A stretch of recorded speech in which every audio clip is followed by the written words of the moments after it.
And now, what they didn't want you to know. On January 13th, 1982, snow coated the runway of Washington, D.C. National Airport. Air Florida Flight 90, now cleared for takeoff, began to rev its engines. Less than a minute later, it plunged into the icy Potomac River. 78 people died, and nearly a month later, investigators concluded that human error coupled with an instrument malfunction led to the demise. Evolutionary biologist Robert Trivers was paying close attention to the television set, as his friend and fellow scientist Bob Siberglied had perished in the crash. You see, Trivers and a fellow collaborator were working on deceit and self-deception. And together, they hypothesized that the pilots of Flight 90 had practiced it before and during takeoff, and together they sought to understand why.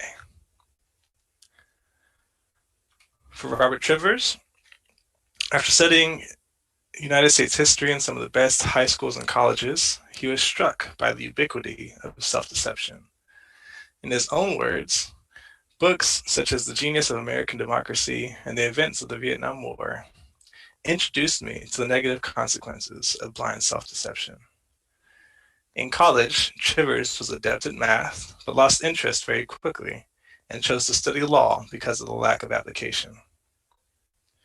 Eventually, he found his way to evolutionary biology, but even then he wavered. Although Trivers would publish groundbreaking theories related to reciprocal altruism and parental investment, shown here, both of these touched on his underlying passion for understanding self-deception.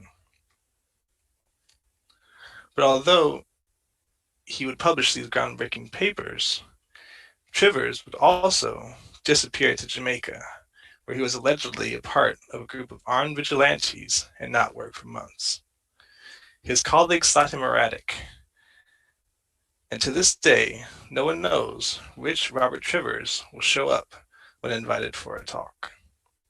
And I think, dear listener, that this duality of Robert Trivers could only be maintained by his ability and inherent knack to not only deceive himself, but also to deceive others, a master of self-deception and the con.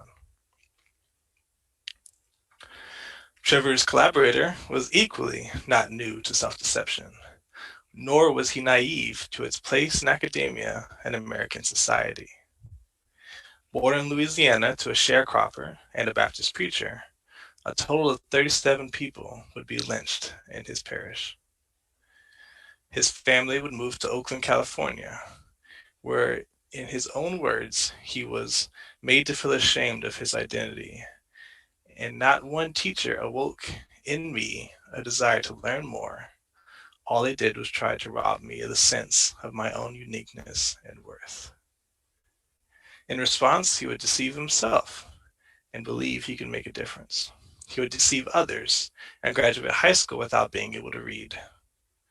His self-deception eventually led him to the University of Santa Cruz. Here, he met another Louisianian, Dr. Bernie LeBoeuf. LeBoeuf, famous for his study of elephant seals, quickly indoctrinated his new student in the ways of evolutionary biology and inspired him to pursue graduate school. It was in Dr. LeBoeuf's house that our two actors meet. Trivers and his collaborator together set out to study self-deception. Self-deception is a part of our society. We may deceive others, and to do so, we must often deceive ourselves. Evolutionarily, self-deception can be favored. If I can deceive other organisms, I can receive added benefit. However, if I do so, I may be met with aggression and removed from the community.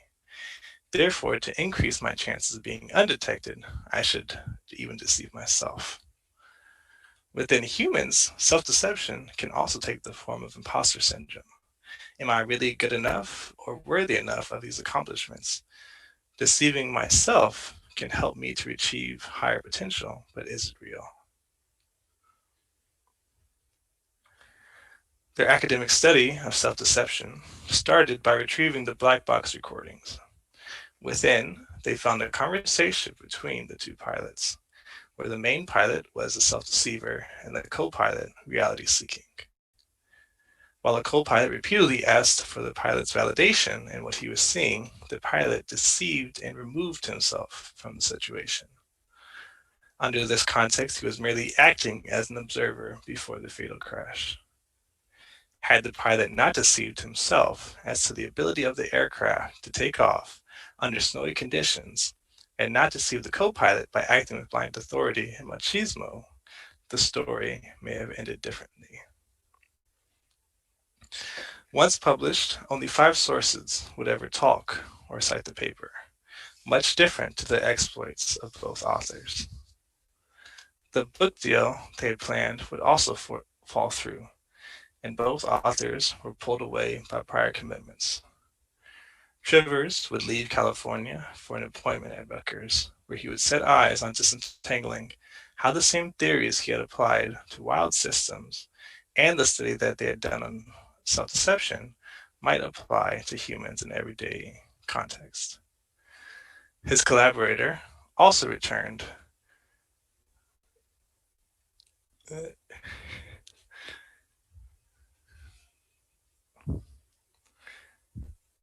to community organizing and empowerment of people who are consistently deceived of their own potential.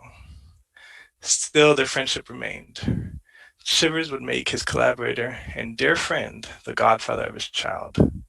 His collaborator would make Trivers one of the few white men within his circle. Sadly, their collaboration and friendship would be cut short, and his friend died of a gunshot wound at the age of 47, and his contributions and demarcation as a scientist erased from the history books.